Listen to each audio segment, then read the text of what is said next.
वैसे guys I hope you are doing well. ये Veer welcome to still love family. तो कैसे हो दोस्तों, मैं आशा करता हूँ शानदार तरीके से आप लोग अपनी लाइफ को एंजॉय कर रहे हो, अपनी सेहत, फैमिली और पढ़ाई का ध्यान काफी अच्छे से रख रहे हो। एक क्वेश्चन मैं आप लोगों से पूछता हूँ, ये क्वेश्चन आप लोगों से इवन इंटरव्यू में भी पूछा जा सकता है डायरेक्ट, जो इस्लामोफोबिया के बारे में, यानी कि इस्लाम के नाम पर जो फोबिया है सोसाइटी के अंदर, इंडिया के अंदर या फिर दुनिया के अंदर, उसका एक मेन रीजन क्या है कि आखिर ये इस्लाम के नाम पर जो फोबिया है ये इतना ज्यादा क्यों बढ़ता हुआ जा रहा है। अपनी कंट्री में भी आप लोगों ने देखा होगा कि आज की डेट में रिलीजन के नाम पर काफी ज्यादा सेंटिमेंट हर्ट किए जाते हैं और जरा सी देर में वो पूरी सोसाइटी को अपनी चपेट में ले लेते हैं। तो आप लोगों को रुककर यहीं पर ही इस क्वेश्चन का आंसर देना है। यह आर्टिकल बड़ा ही इंटरेस्टिंग लगा मुझे और इसके पीछे का जो रीजन है वो इस आर्टिकल में समझाने की कोशिश की गई है। और ये जो आर्टिकल लिखा गया है ये लिखा गया है ए फैजुर रहमान के द्वारा। ये कौन है? ये फैजुर रहमान साहब जो हैं ये सेक्रेटरी जनरल हैं जो Islamic forum of the promotion modern thought, यानी कि जो मॉडर्न थॉट है, एक तरीके से जो मॉडर्न विचार है वो प्रमोट करने की कोशिश की जाती है ताकि जो इस्लाम है उसको मॉडर्नाइज किया जा सके। देखिए एक बात आप लोगों ने सुनी होगी कि कोई भी धर्म जो है वो ये नहीं सिखाता है कि कुछ ऐसा आप लोग गलत करो। कुछ धर्म के नुमाइंदे या फिर उनको थोड़ा सा एक ऐसे शब्द बोलूंगी जो थोड़ा आप लोगों को उड़ लग सकता है, कुछ लोग धर्म के ठेकेदार बन जाते हैं, चाहे वो किसी भी धर्म में आप लोग ले लीजिए। उनको ये लगता है कि वो जैसे चलाएंगे धर्म ऐसे ही चलेगा और बेचारे मासूम सीधे साधे मेरे और आपके जैसे जो लोग हैं वो इसकी चपेट में आ जाते हैं और इसके चलते फिर वो उनको फॉलो करने लगते हैं। तो हर एक रिलीजन में आप लोग ऐसे ठेकेदार देखने को मिलेंगे।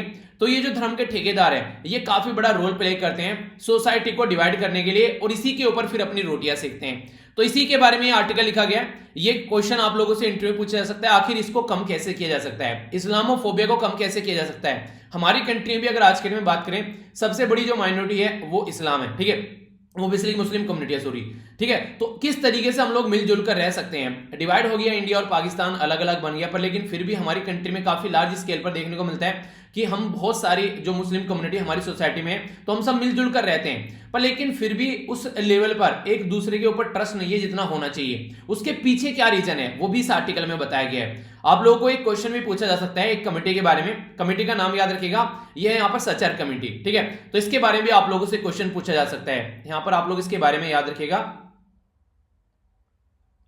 तो ये जो सचर कमेटी थी यहाँ पर ये 7 मेंबर की कमेटी बनाई गई थी। एक हाई लेवल कमेटी थी हमारी कंट्री में, 2005 में इसको एस्टेब्लिश किया गया था। जब 2005 में इसको एस्टेब्लिश किया गया तो उस टाइम पर यहाँ पर हमारी कंट्री के प्राइम मिनिस्टर थे मनमोहन सिंह।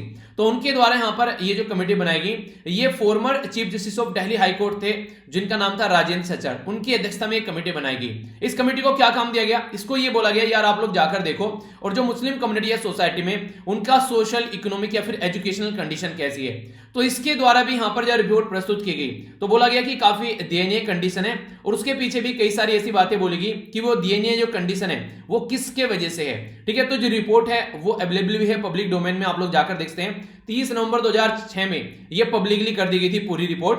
तो इसको आप लोग अगर पढ़ना चाहते हैं तो इसको आप लोग पढ़ भी सकते हैं जाकर, ताकि आप लोग इसके बारे में जान सकें। अगर मैं इस पर्टिकुलर आर्टिकल के बारे में बात करूं तो कई सारी इंटरेस्टिंग चीजें आप लोगों को जानने को मिलेंगी, ठीक है। पहले तो आप लोग एक बात और छोटी सी याद रखिएगा, आज की डेट में अगर बात करें आप लोग देख सकते हैं कि यहाँ पर हमारी कंट्री की जो मुस्लिम पॉपुलेशन है लगभग 17% आप लोगों को देखने को मिलेगी, ठीक है। तो जो एक तरीके से जो कंडीशन है, मतलब हमारी जो सारी पॉपुलेशन है उसमें 17% मुस्लिम पॉपुलेशन देखने को मिलेगी। तो इसी के बारे में कई सारी बातें इस आर्टिकल में बताई गई हैं। तो दोनों ही तरीके से एंगल यहाँ पर दिखाने की कोशिश की गई है। सबसे पहले जो इनके द्वारा स्टार्टिंग में ही ये लाइन बोली गई है ये एक तरीके से कंक्लूड करती है इस पूरे आर्टिकल को। कैसे कंक्लूड करती है, इस आर्टिकल में बेसिकली ये बताया गया है कि आज की डेट में जो इतने लार्ज स्केल पर जो मुस्लिम कम्युनिटी के अंदर ये ऐसी कंडीशन देखने को मिलती है तो इसकी बहुत बड़ी जो रेस्पॉन्सिबिलिटी जाती है वो मुस्लिम समाज के ऊपर जाती है। क्योंकि आज की डेट में कुछ ऐसे लोग हैं जो रिलीजन के ठेकेदार बन गए हैं, रिलीजियस ऑथोरिटी है, वो अपने थॉट को आगे लेकर चलते हैं, जबकि ऐसा कहीं भी ऐसा किसी भी रिलीजन की किताब में नहीं लिखा है। और वो इसको एक तरीके से वो नहीं कहते कि प्लूरिस्टिक यानी कि एक बहुदलवादी टीचिंग करने के बजाय वो अपने ही बारे में बातें करते हैं। इसका एक छोटा सा उदाहरण यहाँ पर इस आर्टिकल में भी दिया गया है। जैसे आज की डेट में अगर मदरसा टीचिंग के बारे में आप लोग बात करिए, जैसे मदरसा देखिए तो पुराने पैटर्न पर वो चीजों को फॉलो करके चल रहे हैं। मेरे मोहल्ले में भी यहाँ पर मैंने बताया था आप लोगों को एक मस्जिद थी, वो यहां पर बच्चों को सुबह सुबह मतलब एक तरीके से एक तो होता है कि कुछ ऐसी बातें बताएंगे प्रोडक्टिव देखने को मिले, हालांकि उसमें प्रोडक्टिव बातें देखने को मिलती थी, पर लेकिन मैक्सिमम ये कि अगर इस्लाम खतरे में होगा तो आप लोग क्या करेंगे, आप लोग इस खतरे को कैसे टालेंगे। मतलब उन्हें कि इस तरीके से जो पुराने थॉट और एक तरीके से जो जो नेगेटिव वाइब्स निकाल कर लेकर आते हैं। अगर कोई पर्टिकुलर पड़ोस में जैसे कि मुस्लिम के जो एक तरीके से जो क्लर्जी है वो बैठे हुए ये बातें बता रहे हैं मस्जिद के अंदर, अगर पड़ोस में कोई दूसरी रिलीजन का क्रिश्चियन या फिर दूसरा हिंदू कोई बैठा हुआ है, वो इसको सुनेगा तो उसको ये लगेगा कि यार कहीं ना कहीं एक तरीके से होनी कि नेगेटिव वाइब्स उसके अंदर से निकल के आएंगी। और यही बात यहां पर राइटर के द्वारा बोली गई है। इंटरेस्टिंग बात यहां पर ये राइटर भी मुस्लिम है और ये समझ रहे हैं एक तरीके से कि हाँ क्या गलत हो रहा है, क्योंकि एजुकेशन चीज एक ऐसी चीज है पाकिस्तान के अंदर आज के में भी ये पढ़ाया जाता है उनकी किताबों में कि हमको जो है बेसिकली काफी लंबे समय तक जो है वो हिंदुस्तान में जो हिंदुओं के द्वारा रूल किया गया उनसे हम लोगों ने आजादी ली है। समझ रहे हैं आप लोग, अगर ऐसी स्टार्टिंग से ही ऐसी घटिया थॉट उनके माइंड में डाली जाएगी बच्चों की, तो उसमें बच्चों की क्या गलती हो जाएगी। तो कई सारे ऐसे रिलीजियस लीडर रहते हैं, वो हर एक कम्युनिटी में आप लोगों को देखने को मिलेंगे जो इस तरीके की बात बेसिकली माइंड में डालने की कोशिश करते हैं ताकि उनके फॉलोवर बढ़े और इसके चलते उनको सोसाइटी से कोई मतलब नहीं रहता है। तो वही बातें यहां पर समझाई गई है। अगर बात करें आज के डेट में मेजर इंटरनेशनल इशू जो है वो यहां पर बात करता है इस्लाम टेरर के बारे में। कहीं पर कोई भी टेररिस्ट एक्टिविटी हो रही है तो कौन बोलेगा कि यहां पर ये एक मुस्लिम ने की है, तो एक तरीके से इस्लाम टेरर का नाम दिया जाने लगा, इस्लामोफोबिया, यानी कि जहां पर भी लगे ये मुस्लिम कम्युनिटी का है उससे लोग डरने लगे। अगर बात करें यूएन की जो स्पेशल जो बेसिकली अगर एक तरीके से जो rapture on freedom of religious जो बिलीफ के बारे में एक रिपोर्ट निकल कर आई, उसमें यहां तक भी हुआ कि जो एपिडेमिक चल रहा था ना अभी आप लोगों ने देखा कोविड-19 के चलते, तो मुस्लिम कम्युनिटी को अलग से टारगेट किया गया कि हाँ एक तरीके से हाई रिस्क देखने को मिलता है और सोसाइटी को रेडिकलाइज किया जाता है धर्म के नाम पर, काफी ज्यादा उकसाया जाता है। तो कहीं ना कहीं आज की डेट में जो ऐसा माहौल बन गया है, तो ये जो माहौल बना है इसके कई सारे रीजन यहां पर बोले गए इनके द्वारा बोला गया कि जब मैंने देखा कि यार ऐसा क्यों हो रहा है आखिर मुस्लिम कम्युनिटी को लेकर, तो इसके चलते इन्होंने इसको समझने की कोशिश की। आज की डेट में कई सारी ऐसी चीजें देखने को मिलेगी कि ये भी एक इंडस्ट्री बन गई है जिसका फायदा अलग अलग तरीके से लोग उठा रहे हैं। इस्लामोफोबिया के नाम पर अक्रॉस द ग्लोब यानी कि हर एक लेवल पर आप लोगों को चीजें देखने को मिलेगी। इवन इसको एक तरीके से एक इंडस्ट्री की तरीके से इसको कंसीडर किया जा रहा है और इसको सब्जेक्ट की तरीके से भी लिया जा रहा है। साइकेट्रिस्ट जो है एक तरीके से जो मनोचिकित्सक हैं वो भी इसके बारे में बात कर रहे हैं, इसके ऊपर स्टडी की जा रही है। बात की गई यहाँ पर बात की गई स्प्रिंगर, ये एक वर्ल्ड की लीडिंग साइंटिफिक पब्लिशर है। इसने भी 2019 में इस्लामोफोबिया और साइकेट्री के बारे में बात की कि कैसे रिकॉग्नाइज करना है, कैसे प्रिवेंट करना है, कैसे ट्रीटमेंट करना है, यानी कि पूरा एक सब्जेक्ट बना डाला इस पर्टिकुलर सब्जेक्ट को, ये पर्टिकुलर मुद्दे को। आखिर ये सब्जेक्ट बना कैसे है तो इसको समझेंगे। अगर बेसिकली आप लोग डेफिनेशन देखेंगे, अगर यहां पर बात की जाए कैम्ब्रिज डिक्शनरी के हिसाब से, तो इस्लामोफोबिया है क्या, तो इनके द्वारा ये बोला गया कि ये अनरीजनेबल डिसलाइक है, यानी कि कोई मेन रीजन नहीं है इसके पीछे, एक ऐसा माहौल बन गया अनरीजनेबल डिसलाइक या फिर फियर, एक तरीके से जो प्रेजुडिस यानी कि पूर्व धारणा है अगेंस्ट मुस्लिम या फिर आप लोग इस्लाम, यानी कि ये जो सोसाइटी में जो चीजें देखने को मिल रही है इसके पीछे कोई रीजन नहीं है कि इसकी वजह से यहां पर ये कंडीशन निकल कर आ रही है।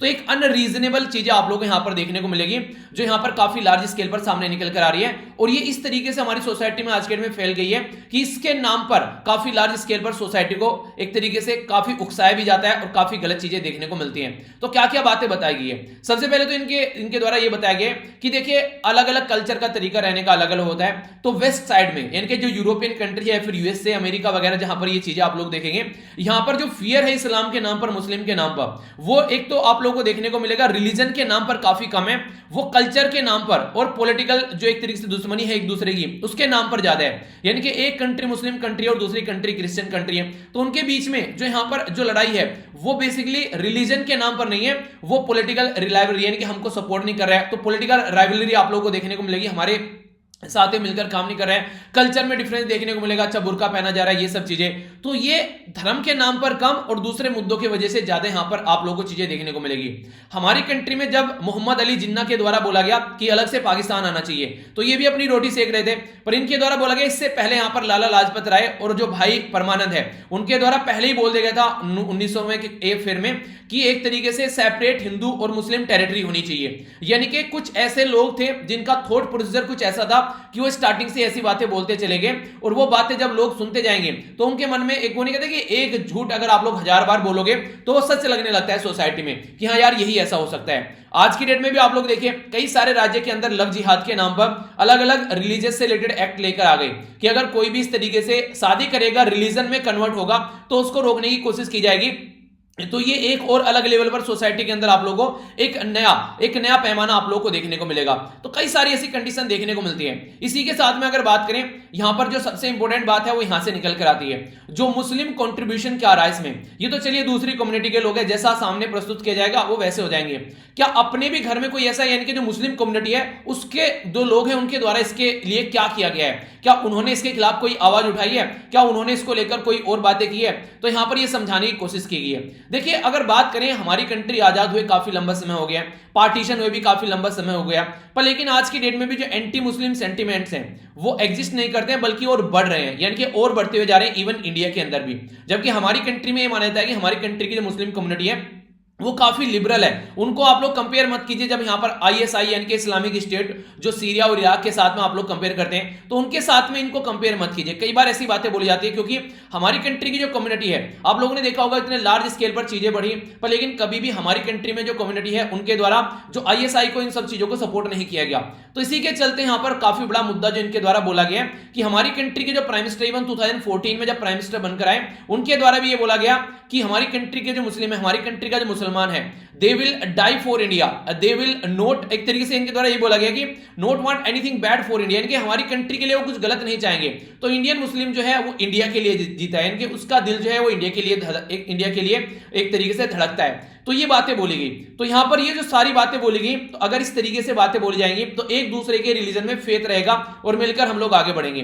पर लेकिन कुछ ऐसी चीजें हैं जो हम लोग ना चाहते हुए भी हम लोग इग्नोर नहीं कर पाते हैं, जिसकी वजह से ये हेट्रेड देखने को मिलता है। तो उसमें क्या बातें बोली गई कि जो मुस्लिम रिलीजियस लीडर है, इनका बहुत बड़ा खतरनाक रोल रहा है यहाँ पर। उनके द्वारा कुछ भी ऐसा नहीं किया गया कि वो अपनी कम्युनिटी को एनकरेज कर सके, जैसे दूसरी कम्युनिटी के जो रिलीजियस लीडर हैं वो काम करते हैं आगे आकर। वो एक तरीके से आज के डेट में अगर आप लोग देखें, सदगुरु जी को ले लीजिए, ठीक है, वो ऐसा नहीं है कि वो धर्म के नाम पर काम कर रहे हैं। एक तरीके से सदगुरु को देखिए, वहां पर विदेशों के भी लोग उनके पास में आ रहे हैं, अलग अलग तरीके से वो लोगों को गाइड करने की कोशिश कर रहे हैं, कितने शानदार तरीके से वो प्रॉब्लम के सॉल्यूशन बताते हैं। पर लेकिन मुस्लिम कम्युनिटी के अंदर ऐसे जो रिलीजियस लीडर है वो बहुत कम आप लोगों को देखने को मिलेंगे। जबकि दूसरी कम्युनिटी, क्रिश्चियनिटी के अंदर अगर आप लोग जाएंगे, हिंदू कम्युनिटी के अंदर जाएंगे, तो बहुत सारे ऐसे लीडर देखने को मिल जाएंगे जो कि ये बताते हैं कि शांति में कैसे रहना है। पर लेकिन मुस्लिम कम्युनिटी के जो लीडर हैं उनके बारे में आप लोग देखिए वो क्या करते हैं, वो मिजरेबली फेल हो चुके हैं इस पर्टिकुलर एरिया में, और इसी की वजह से जो मुस्लिम कम्युनिटी है उनको ये प्रॉब्लम फेस करनी पड़ती है। जब बाबरी मस्जिद गिरी यहां पर, तो उन्होंने इसको कंडेम किया कि ये बहुत खतरनाक चीज होगी, एक्सट्रीम लेवल पर जाकर उन्होंने अपने पूरी रिएक्शन दिए। पर लेकिन सेम कंडीशन जब पाकिस्तान में हिंदू टेंपल को गिराया गया, तो ये चुप रहे भाई साहब, आखिर ऐसा क्यों? इनका यहां पर मुंह क्यों नहीं खुला? यहां पर भी तो इनका मुंह खुलना चाहिए था। तो यहां से ये एक तरफ जो हिंदू कम्युनिटी है वो तुरंत ये बोलेगी कि देखो अपनी मस्जिद गिर गई तो उसमें चिल्लाने लगे, हमारा मंदिर गिर रहा है उसके बारे में कुछ नहीं बोल रहे हैं। अगर ये उस टाइम पर हिंदू टेंपल जब डिस्ट्रॉय हुआ यहां पर पाकिस्तान के अंदर, उसमें भी ये कलर्जी जो थे हमारी कंट्री के, ये अगर आकर बोल देते कि ये गलत हो रहा है, ऐसा नहीं होना चाहिए, तो ये देखिए हिंदू कम्युनिटी जो है उनके अंदर एक ट्रस्ट बन जाता, हिंदू और मुस्लिम के अंदर एक ट्रस्ट बनता। पर लेकिन ऐसा नहीं हुआ, तो ये काफी बड़ी एक खाई क्रिएट यहां पर कर देता है। अगर बात करें पाकिस्तान के अंदर, सुप्रीम कोर्ट ने बोल दिया कि कोई भी इस तरीके से अगर बात करें आप लोगों को उसको रिकंस्ट्रक्ट करना होगा, यानी कि रिकंस्ट्रक्ट करने का ऑर्डर दिया जब ये टेंपल गिरा दिया गया, तो कोई भी मुस्लिम रिलीजियस लीडर जो है उसने वेलकम नहीं किया उसको, यानी कि उन्होंने वेलकम नहीं किया। इवन क्या हुआ यहां पर, तो जाकिर नायक साहब हैं, उनके द्वारा क्या बोला गया आकर कि ये देखिए मुस्लिम टेरिटरी है और मुस्लिम टेरिटरी में कोई दूसरे रिलीजन का वर्शिप प्लेस नहीं होना चाहिए। इवन वो अपने पैसे से भी बनाए तो भी हम लोगों को उसको नहीं बना देना चाहिए, वो नहीं होना चाहिए। जब ऐसी ऐसी बातें किसी दूसरे के रिलीजन के बारे में आप लोग बोलेंगे, तो क्या दूसरे का रिलीजन जो है आप लोगों के रिलीजन में ट्रस्ट करेगा? नहीं करेगा, इससे खाई और ज्यादा बढ़ेगी। तो जो ये मुस्लिम लीडर हैं, एक तरीके से बोला जा सकता है कि ये अपने फॉलोवर बढ़ाने के लिए, अपनी कम्युनिटी को अपने कंट्रोल में रखने के लिए ये ऐसी हरकतें करते हुए नजर आते हैं। आप लोगों को इसीलिए देखने को मिलेगा, जो सच्चा कमेटी की जो रिपोर्ट थी उसमें यही बताया गया कि बहुत बड़ा रीजन है मुस्लिम कम्युनिटी के जो लीडर हैं वो चाहते नहीं है कि कम्युनिटी पढ़े लिखे आगे बढ़े। अगर पढ़े लिखेंगे आगे बढ़ेंगे तो ये बिल्कुल आंख बंद कर फॉलो थोड़ी ना करेंगे, उनके कहने पर कुछ भी थोड़ी ना करेंगे। तो ये सारी चीजें जो है ये कहीं ना कहीं काफी लार्ज स्केल पर खतरनाक इंपैक्ट डालती है, जो एक नई जनरेशन है उसके माइंड पर भी। तो जो इस तरीके का जो यहाँ पर क्लैरिकल जो पाखंड देखने को मिलता है, ये हिपोक्रेसी जो देखने को मिलती है, ये यहाँ पर कहीं ना कहीं निकलकर सामने आती है। अगर आप लोग आज के डेट में अगर आप लोग आज के डेट में जाएंगे पाकिस्तान के अंदर, तो ब्लास्फेमी और यहां पर अपोस्टेसी बेसिकली जो निंदा की जाती है धर्म के नाम पर, तो उसको एक इतना खतरनाक एक, मान लीजिए अगर किसी ने इस्लाम के बारे में कुछ बोल दिया, उसको सबसे खतरनाक एक मतलब दंड देना चाहिए, ऐसा इनके द्वारा बोला जाता है। धर्म त्याग कर देना चाहिए अगर ऐसा कुछ बोला जाता है। और इसकी वजह से पाकिस्तान के अंदर मुस्लिम कम्युनिटी के लोग भी कई सारे इसकी वजह से मारे गए और नॉन मुस्लिम के भी मारे गए, पर लेकिन कभी भी यहां पर जिस तरीके की जो कैलर्जी है उन्होंने इसके बारे में कुछ नहीं बोला, वो हमेशा इसके बारे में चुप रहे।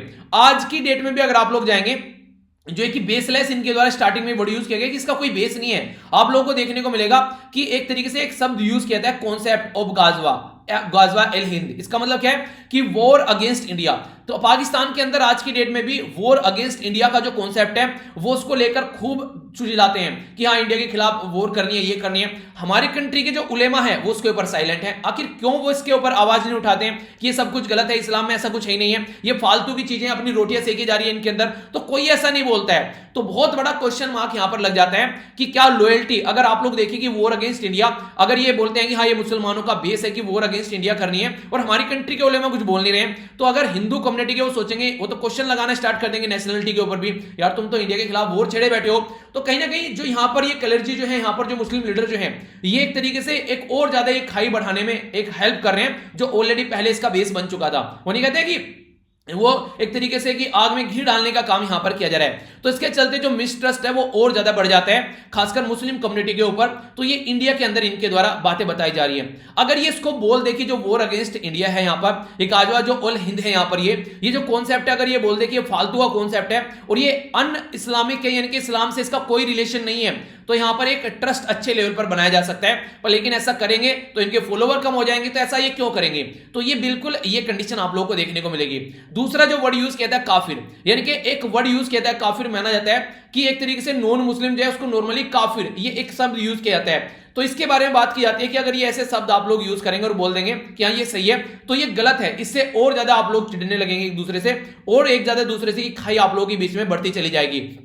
तो इसी को समझाने की कोशिश की जा रही है कि यहां पर जो निंदा के नाम पर और धर्म त्याग के नाम पर जो ये चीजें हैं, आप लोगों को ये डिक्लेयर कर देना चाहिए कि इसका कुछ भी रिलेशन नहीं है इस्लामिक से। और ये एक तरीके से ये जो कैपिटल क्राइम की कैटेगरी में इनको लाया जाता है, इसको कैपिटल क्राइम की कैटेगरी से हटा देना चाहिए। अगर ये चीजें आप लोग करेंगे तो एक लिबरल सोसाइटी आप लोगों को देखने को मिलेगी। पर लेकिन ये ऐसा करेंगे क्यों?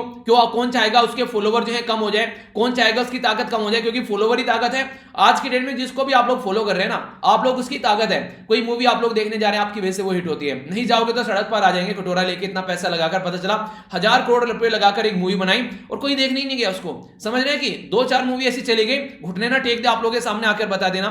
तो जनता जनार्दन है, पर लेकिन जनता अपनी पावर नहीं समझ रही है, जिसकी वजह से दिक्कत देखने को मिल रही है। अगर आज के डेट में खुद मुस्लिम कम्युनिटी के जो नॉर्मल जनता है वो यहां पर इस तरीके से, जो खासकर ये मदरसा हो गए जहां पर आज के डेट में भी आउटडेटेड ये करिकुलम फॉलो किया जा रहा है इनके द्वारा, ठीक है, सेल्फ प्रोक्लेम सुपरमेसी, यानी कि अपने आप को गॉड दिखाने की कोशिश करते हैं कि हम ही गॉड हैं। ऐसे नहीं जैसे कि हिंदू कम्युनिटी के अंदर भी कई सारे ऐसे गॉडमैन आप लोगों को देखने को मिले जो आज के डेट में जेल में पड़े हुए हैं, ठीक है।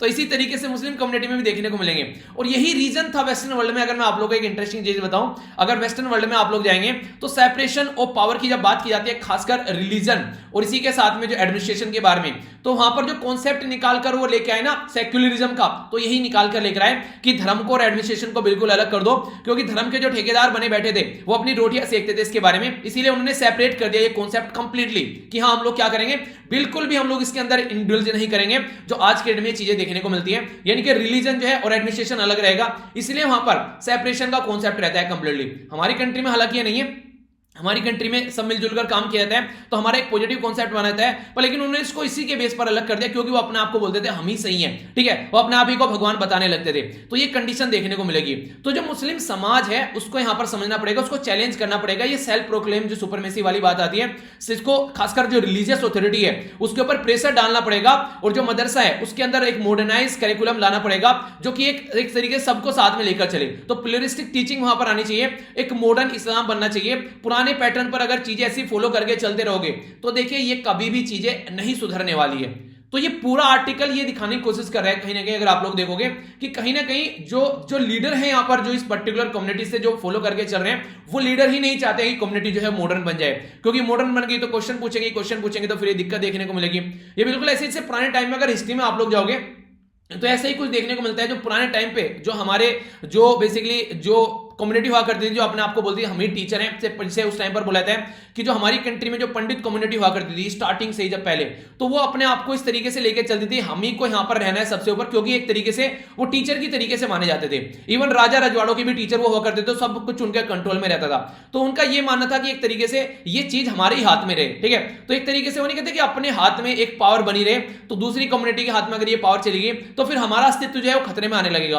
तो इसी तरीके से जो भी लीडर अगर ऐसी सोच रहा है, यानी कि मैं सोचने लोगों बस मैं ही पढ़ता रहूं, दूसरों को कुछ ऐसी अच्छी चीजें नहीं बताऊं ताकि उसका कुछ डेवलपमेंट हो जाए, वरना पता चला यार कल को कोई मेरे से आगे निकल गया, अगर इस घटिया सोच के साथ में मैं यहां पर पढ़ाने बैठूंगा तो फिर उसका कोई मतलब नहीं रह जाता है यार। तो ये चीजें हैं, आप लोग क्या समझते हैं इसके बारे में, और आप लोग की क्या राय है, सही है या फिर गलत है। इवन जो खासकर जो मुस्लिम कम्युनिटी का जो हमारा जो सलीबी परिवार का अगर मेंबर भी यहां पर ये देख रहे हैं, आप लोग की क्या राय है इसके बारे में, तो आप लोग भी अपनी राय जरूर बताइएगा इसके बारे में कि आप लोगों का क्या सोचना है, ये सही है या फिर गलत है। क्या कभी आप लोगों ने इसके बारे में ऐसा कुछ सोचा है, अगर हाँ तो गलती कहां पर है, आप लोगों को क्या लगता है, तो आप लोग भी इसके बारे में जरूर बताना, ठीक है। तो यहां पर यह है इसके बारे में ये आर्टिकल, जो कि आप लोगों से इवन इंटरव्यू के भी अंदर क्वेश्चन पूछा जा सकता है कि आप लोग क्या लगता है कि ऐसी कंडीशन क्यों देखने को मिलती है, ठीक है। तो यह है आर्टिकल, ठीक है। और हाँ, आज जो हम लोग यहाँ पर डिस्कस कर रहे हैं, ये बेसिकली आप लोगों में यहाँ पर कुछ आर्टिकल डिस्कस करूंगा, कुछ पोर्शन आप लोगों का बचेगा, उसको हम लोग कल देखेंगे, ठीक है। कुछ यहाँ पर टाइम थोड़ा कम बचा है आज, तो इसकी वजह से ये जो कुछ पोर्शन बच जाएगा उसको हम लोग कल देख लेंगे। पता नहीं, हो सकता है कल जो न्यूज़पेपर आएगा नहीं आएगा, पर लेकिन आप लोग का डिस्कशन जरूर आएगा, ठीक है।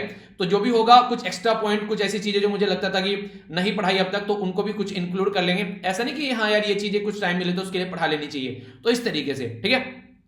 एक आर्टिकल भी डिस्कस करूंगा जो कई सारे बच्चों के द्वारा बोला गया था, वो भी मैं कल ही डिस्कस करूंगा, जिसके बारे में आप लोगों से बात करूंगा। वो बात की जा रही है प्लेस ऑफ वर्शिप एक्ट के बारे में, ठीक है। तो वो भी रिसेंटली अभी न्यूज में है, तो उसके बारे में मैं आप लोगों से डिस्कस करूंगा कि क्या क्या बातें, आखिर क्या कंडीशन देखने को मिल रही है, उससे भी क्वेश्चन आप लोगों से पूछे जा सकते हैं, ठीक है। तो उसके चलते जो फंडामेंटल राइट है हमारे संविधान के अंदर पार्ट 3 में, उसके बारे में बातें करेंगे, ओके। नेक्स्ट जो आर्टिकल है यहाँ पर ये सेपरेशन ऑफ पावर के बारे में बात कर रहा है। देखिए आज के डेट में हमारी कंट्री में अगर आप लोग देखेगा, 3 ब्रांच आप लोगों को देखने को मिलेगी प्रॉपर सिस्टम के अंदर। एक है लेजिस्लेटिव, एक है एग्जीक्यूटिव और एक है जुडिशरी। लेजिस्लेटिव क्या काम करती है, ये लॉ बनाने का काम करती है। तो पार्लियामेंट में जो भी लॉ पास किए जाते हैं तो सारे लेजिस्लेटिव का काम होता है कि आप लोगों को लॉ बनाना है। जब ये लॉ बन जाते हैं तो फिर इनको देखा जाता है कि क्या ये सही है या फिर गलत है, यानी कि संविधान के हिसाब से या फिर संविधान के हिसाब से नहीं है। तो अगर संविधान के हिसाब से है तो फिर इनको आगे फॉरवर्ड किया जाता है, सही है। अगर संविधान के हिसाब से नहीं है तो फिर यहां पर इनको नल एंड वॉइड करार दिए जाते हैं सुप्रीम कोर्ट के द्वारा। तो ये काम करती है जुडिशरी, चेक एंड बैलेंस का। जब यहां पर ये अगर इसको बोले कि वैलिड है तो फिर उसको आगे बढ़ाया जाता है, तो फिर एग्जीक्यूटिव जो है वो इसको इंप्लीमेंट करने का काम करती है। अच्छा लॉ बन गया, अच्छा नया नया मार्केट में आया ताजा ताजा लॉ, तो फिर उसको इंप्लीमेंट कर देते हैं ताकि सोसाइटी को एक सही सोसाइटी बनाया जा सके। तो इस तरीके से यहां पर ये चीजें चेक एंड बैलेंस वाला फंडा चलता है। पर लेकिन दूसरी साइड में ये भी रहता है कि दूसरे के मैटर में ज्यादा इंटरफेयर भी नहीं कर रहे हैं, ठीक है। यानी कि पता नहीं चला ऐसा कि काम है लेजिस्लेटिव का, जुडिशरी आकर कर रही है कि ऐसा कर लो ऐसा कर लो, तो उसी के ऊपर यहां पर ये आर्टिकल निकल कर आ रहा है। तो इस आर्टिकल को हम लोग समझेंगे क्या क्या बातें यहां पर की जा रही है, ताकि आप लोग इसको समझ सकें कि किस तरीके से क्या क्या कंडीशन है। तो देखते हैं आर्टिकल के अंदर क्या बातें की जा रही है। बात की जा रही है लिमिटेड सका। तो इसका मतलब क्या होता है, बेसिकली इसमें देखा जाता है कि एक हेल्प जो मिलनी चाहिए वो यहां पर नहीं मिल पाती है, ठीक है। तो उसके बारे में बात की जा रही है, यानी कि जिस तरीके से अगर कोई कंडीशन है कोविड-19 के टाइम पर, तो एक हेल्प मिलनी चाहिए थी जो पेंडेमिक के टाइम पर, खासकर जिन्होंने उधारी ले रखी है बैंक से या फिर कोई ऐसी चीजें, तो उसके लिए प्रॉपर एक सिस्टम होना चाहिए। तो यहां पर कोर्ट के पास में कई सारे ऐसी पिटीशन पहुंची, तो यहां पर जो दिक्कत में सहायता वाली बात जब की जाती है वो यहां पर नहीं हो पा रही है, तो उसके बारे में बात की जा रही है। तो रिजर्व बैंक ऑफ इंडिया जो है यहां पर, वो हमारी कंट्री में अगर बात करें, ये क्या करता है, ये मॉनेटरी पॉलिसी को कंट्रोल करता है। तो मॉनेटरी पॉलिसी यानी कि क्या क्या रेट होने चाहिए, क्या क्या चीजें होनी चाहिए, तो सारा काम रिजर्व बैंक ऑफ इंडिया करेगा। इंटरेस्ट रेट क्या होना चाहिए, ये सब चीजें क्या होनी चाहिए। गवर्नमेंट ऑफ इंडिया क्या करती है, फिस्कल पॉलिसी को कंट्रोल करती है, ठीक है। तो फिस्कल पॉलिसी से टैक्सेशन क्या होना चाहिए, जीएसटी इंप्लीमेंट किया जा रहा है, वो सब चीजें, तो ये क्या करती है, गवर्नमेंट ऑफ इंडिया करती है। दोनों मिलकर क्या करते हैं, गोल क्या रहता है, ताकि इकोनॉमिक ग्रोथ हो सके, इन्फ्लेशन यानी कि महंगाई कंट्रोल हो सके और सोसाइटी में एक स्टेबिलिटी रहे। तो ये सारे काम किसके हो गए, ये एग्जीक्यूटिव के काम हो गए। अब जुडिशरी क्या करेगी इसमें, अगर ये सिस्टमेटिक वे में काम हो रहा है, रूल के हिसाब से काम चल रहे हैं, संविधान के हिसाब से काम चल रहे हैं, तो सही है, वरना जुडिशरी इसमें इंटरवीन करेगी, भाई साहब ये गलत कर रहे हो, उसको सुधारो थोड़ा सा, ठीक है। तो यहां पर ये बात की जा रही है। तो सुप्रीम कोर्ट के अंदर अभी यहां पर जो एक केस पहुंचे, कई सारे केस पहुंचे, तो इसमें ये बोला कि वेव ऑफ कर दीजिए जो भी इंटरेस्ट रेट है ड्यूरिंग द पेंडेमिक, यानी कि जो भी पेंडेमिक के टाइम पर जो इंटरेस्ट रेट रहा है, जो भी चीजें यहां पर निकल कर आए, इसको वेव ऑफ कर दीजिए। तो सुप्रीम कोर्ट के द्वारा देखिए यहां पर यह बोला गया कि देखिए हम लोग एक लिमिटेड स्कोप में ही इंटरवीन कर सकते हैं। अगर मान लीजिए किसी पर्टिकुलर लॉ का वायलेशन हो रहा है, ठीक है, किसी पर्टिकुलर बैंक के द्वारा जो पॉलिसी गाइडलाइन है वो प्रॉपर वे में फॉलो नहीं की जा रही है, कोई उसके अंदर कोई कंडीशन देखने को मिल रही है, ठीक है, कोई ऐसा एक्शन ले लिया जिसकी वजह से गलत इंपैक्ट पड़ रहा है, या फिर एक तरीके से वोलेट किया जा रहा है जो किसी के राइट का, जो पिटिशनर है उनके राइट का वोलेशन किया जा रहा है, तो हम लोग वहां पर आएंगे। हम लोग ये नहीं बोल सकते कि यार तुम इंटरेस्ट रेट हटा दो, ठीक है, ये हमारे हाथ की बात नहीं है, ये हमारे बेसिकली एरिया का मैटर नहीं है, ठीक है। तो ये बोलते हैं कि this is not related to my subject. एक टीचर थे, मुझे याद आ जाते हैं, वो इलेक्ट्रॉनिक सब्जेक्ट पढ़ाया करते थे, ठीक है, तो उनके द्वारा कई बार ऐसी बातें बोली जाती थी यहाँ पर कि जब उनसे पूछा जाता था कि सर ये कॉन्सेप्ट बता दीजिए, तो उनके द्वारा this is not related to my subject, ठीक है, please contact to signal system वाले टीचर से जाकर कॉन्टैक्ट करो। तो इस तरीके से वो शब्द बोल देते, तो ऐसे ही सुप्रीम कोर्ट ने बोल दिया this is not related to my subject, please contact to the government, ठीक है।